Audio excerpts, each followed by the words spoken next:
위대한 기업에 투자하라. 필립 피셔. 굿모닝 북스. 활용할 부분은 훨씬 더 많다.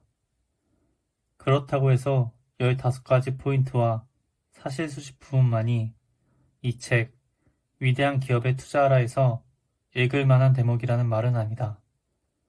이 책에서는 매우 잘 짜여진 번뜩이는 지혜를 수없이 발견할 수 있다. 한 가지 예를 들겠다. 1990년 무렵 나는 주식 투자 분야에서 18년간 전문가로 일했고 꽤 성공한 편이었다. 당시 나는 포브스의 칼럼니스트로 6년째 글을 쓰고 있었다. 그런데 사담 후세인이라는 변수가 나타났다. 전쟁의 두려움이 커져갔고 투자자들은 움츠러들었다. 시장은 약세로 돌아섰다. 나는 역사에 대해 어느 정도 공부했고 금융시장의 역사에 대한 책을 2권 쓰기도 했다. 내가 아는 역사는 사라고 얘기했다. 하지만 나는 그렇게 역사에 충실한 사람은 아니었다. 그러던 중 어느 주말에 이 책의 제8장 투자자들이 저지르지 말아야 할 5가지 잘못과 제9장 투자자들이 저지르지 말아야 할 5가지 잘못을 다시 읽은 뒤 결심을 굳히게 됐다. 비로소 나는 전쟁의 두려움이 주식시장에서 좋은 매수 기회를 제공한다는 사실을 알게 된 것이다. 덕분에 나는 1990년 말에 나름대로의 경제적인 전망과 함께 사라는 칼럼을 쓸 수 있었다. 이 칼럼은 대부분의 투자자들이 시장의 약세를 예상하고 있을 때 쓰여진 것으로 매우 시의적절했고 내가 포브스의 장기 칼럼니스트로 남아있을 수 있도록 해준 결정적인 칼럼이 되었다. 나는 이 점에 대해 늘 감사하게 생각한다. 아마도 2000년부터 2002년까지 이어진 최근의 약세장을 겪은 다음에 맞이한 제2의 사담 후세인의 변수에 대해서도 이와 비슷한 생각을 할 수 있었을 것이다. 내가 2002년에 쓴 칼럼에서 밝혔듯이 당시 미국 주식시장은 내가 이 분야에 처음 발을 들여놓았던 1974년이나 1930년대의 대공황 시절 이래 최악의 약세장에 빠져 있었다. 많은 투자자들이 앞서 견지했던 투자자에 대한 믿음이 산산조각 나는 것을 경험해야 했다. 이들은 그래서 자꾸만 새로운 믿음에 의지하게 됐지만 이런 믿음은 진실과는 거리가 먼 공허하고 의미도 없고 깊이도 없는 것이라는 사실을 알게 됐다. 영원한 생명을 갖는 진실이란 바로 아버지가 가졌던 미래에 대한 전망에서 찾을 수 있을 것이다. 아버지는 자본주의가 전 세계로 퍼져나갈 것이며 미국과 서방 국가들은 더 발전할 것이라고 말할 것이다. 물론 그렇다면 주식시장이 어디까지 떨어질 것이냐고 물을 수도 있겠지만 아버지는 그런 식의 예측은 여간해서는 하지 않았다. 그분이 주식시장 전체를 예측한 것은 평생에 걸쳐 손으로 꼽을 정도로 드물었다. 당신이 보유하고 있는 주식이 15가지 포인트를 충족시키고 또 아버지의 표현대로 일시적인 유행을 쫓아 매수한 것이 아니라면 아무리 힘든 약세장도 무난히 넘어갈 수 있을 것이라고 아버지는 이야기할 것이다. 만약 2002년에 당신의 주식을 갖고 있지 않았다면 15가지 포인트를 충족시키는 기업의 주식을 살 수 있는 완벽한 타이밍이라고 말할 것이다. 아버지는 2000년부터 2002년까지 이어졌던 약세장을 그렇게 보았을 것이다. 혹시 상승세로 반전하기 전에 더 떨어지지 않겠느냐고? 아버지는 그렇게 될 가능성이 있다는 점을 늘 인정했다. 하지만 적어도 몇 년 정도는 크게 문제될 게 없다고 덧붙일 것이다. 그분이 주식시장에서 빠져나가기 위해 손절매를 하거나 무조건 주식을 내다 판 적은 없었느냐고? 그런 적은 단 한 번도 없었다. 아버지는 그렇게 행동할 분이 전혀 아니다. 물론 아버지도 남들보다 훨씬 더 긴 생애를 살아가는 동안 몇 차례 주식 보유 비중을 줄였던 적이 있다. 하지만 그분이 주식을 팔았을 때는 시장이 아직 떨어지기 이전이었고 또 떨어질 것으로 예상되는 시점이었지 결코 이미 떨어진 다음은 아니었다. 아버지는 과연 사담 후세인이나 오사마 빈라덴 혹은 테러리스트 집단을 두려워할까? 아니다.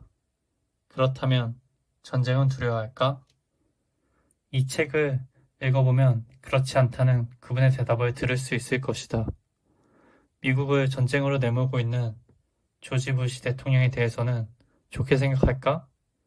역시 아니다. 그분은 대통령을 좋아한 적이 거의 없다. 아버지는 대통령도 정치인의 한 명일 뿐이라고 여겼고 정치인에 대해서는 별다른 관심을 보이지 않았다. 가끔 언급할 때도 그리 대단한 평가는 내리지 않았다. 아버지는 이렇게 말했다. 정치인이란 더 높이 올라갈수록 더 많은 거짓말을 하는 사람들이야. 아버지는 전쟁을 싫어했고 어떤 논리로도 전쟁을 정당화될 수 없다고 생각했다. 그렇다면 아버지는 요즘 신문과 방송에 자주 등장하는 온갖 부정적인 뉴스들, 즉 기업의 진실성 문제라든가 더블딥 경기 후퇴의 가능성, 높은 주가 수익 비율, 브라질의 디폴트 위험 등에 대해서는 걱정할까? 아니다. 별로 걱정하지 않을 것이다. 그분은 이런 데 신경을 쓸 시간이 있으면 현재 주식을 보유하고 있는 기업의 펀더멘털을 다시 집중해서 분석하고 계속 보유할 것인지를 살펴볼 것이다.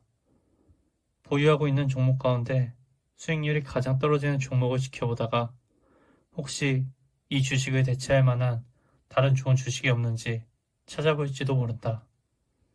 아버지는 늘 시장의 변동성이 커지고 하락세로 돌아선 시기를 몇 종목 되지도 않는 보유 주식들을 더 나은 종목으로 업그레이드할 최적의 기회로 활용했다.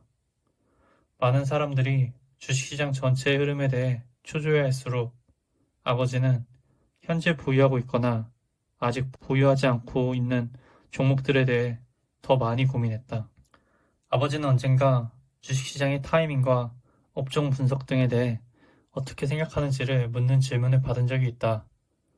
아버지는 당시 투자업계에서 누구 못지않은 오랜 경력을 쌓은 분이었지만 이렇게 대답했다. 그 문제에 대해서는 내가 지금까지 해온 것보다 훨씬 더 나은 해결책을 내 아들이 제시한 것으로 알고 있습니다. 아들이 말한 내용은 이렇습니다. 하지만 나는 아들의 말을 믿지는 않습니다. 아버지는 스스로 내려야 할 결정을 앞에 놓고 절대 누구의 말도 믿지 않았다. 그분은 오로지 자신이 관심을 쏟고 있는 15가지 포인트를 모두 충족시키는 기업의 주식만 신뢰했다. 아버지는 지금도 여전할 것이다. 내가 투자 사업 분야에서 지나온 날들을 되돌아보면 수많은 사람들이 나를 향해 내가 틀렸으며 아버지였다면 나처럼 하지 않았을 것이라고 말했을 것 같다. 이런 사람들은 분명히 아버지의 머릿속에 무엇이 들어있는지 내가 아는 것만큼도 모를 것이며 틀림없이 아버지가 쓴 책을 나만큼 자주 읽지 않았을 것이다. 그래서 나는 아버지였다면 어떻게 판단하고 행동했을 것이며 또 그렇게 하지 않았을 것이라고 이런 사람들이 내리는 평가에 그리 귀를 기울이지 않는다. 내가 여기서 말하고자 하는 요점은 사업적인 측면에서 아버지를 가장 잘 알고 있는 사람들과 비교해서도 내가 아버지가 쓴 책을 더 많이 읽었다는 점이다. 아버지가 쓴 책의 내용을 충분히 이해했다 해도 투자 경험을 쌓아나가면서 몇 번이고 이 책을 다시 읽으며 큰 도움이 될 것이다. 그냥 한 번 읽고 얻어낸 가르침에 만족해한다면 스스로 화를 자초할지도 모른다. 처음에는 책의 내용이 마음속에 새겨진 것처럼 희미하게 떠오를 것이다. 그 다음부터 한 차례씩 이 책을 더 읽어갈수록 책의 내용으로부터 더 자유로워질 것이다. 종교적 의미를 무시한다면 이 책은 투자의 바이블과 같다. 두껍지는 않지만 몇 번이고 다시 읽어야 할 책이고 그 내용의 유용성이 결코 마지막 페이지를 덮는다고 해서 끝나지 않는다는 의미에서 그렇다. 이 책의 한 페이지 한 페이지를 읽어가다 보면 내가 이 책을 읽으면서 그랬던 것처럼 정말 주옥 같은 구절들을 수없이 발견하게 될 것이다. 그러나 이 책, 위대한 기업의 투자라를 고전의 반열에 올려놓은 중요한 요소는 펀더멘털, 그 자체에 주목하고 있다는 점이다. 이 책은 투자의 기본이 되는 펀더멘털이 진정으로 무엇인가를 가르쳐주고 있을 뿐만 아니라 많은 인류급 투자 전문가들이 훈련을 쌓는데 핵심적인 역할을 해왔다. 이미 오래전부터 스탠퍼드 대학교 비즈니스 스쿨에서는 고급 투자론 과정의 정식 커리큘럼 교재로 이 책을 사용해왔다. 스탠퍼드 비즈니스 스쿨을 거쳐간 모든 졸업생들은 이 책을 읽을 것이며 지금 미국의 이름 있는 투자 전문가로 활동하고 있을 것이다. 하지만 이 책이 미치는 범위는 이보다 훨씬 더 넓다. 가령 워렌 버핏은 아버지와 이 책, 위대한 기업의 투자라가 자신의 투자 철학을 형성하는데 밑거름이 되었다는 점을 오래전부터 밝혀왔다. 이 책의 제9장, 투자자들이 저지르지 말아야 할 5가지 잘못 중 처음에 나오는 과도한 분산 투자를 삼가라는 이야기를 읽다 보면 다름 아닌 버피티즘으로 걸어지는 워렌 버핏의 투자 철학 가운데서도 핵심이 바로 이것이라는 사실을 금방 알 수 있을 것이다. 그리고 당신도 버핏이 맨 처음에 그랬던 것처럼 이것을 가장 중요한 자리에 놓아둘 수 있을 것이다.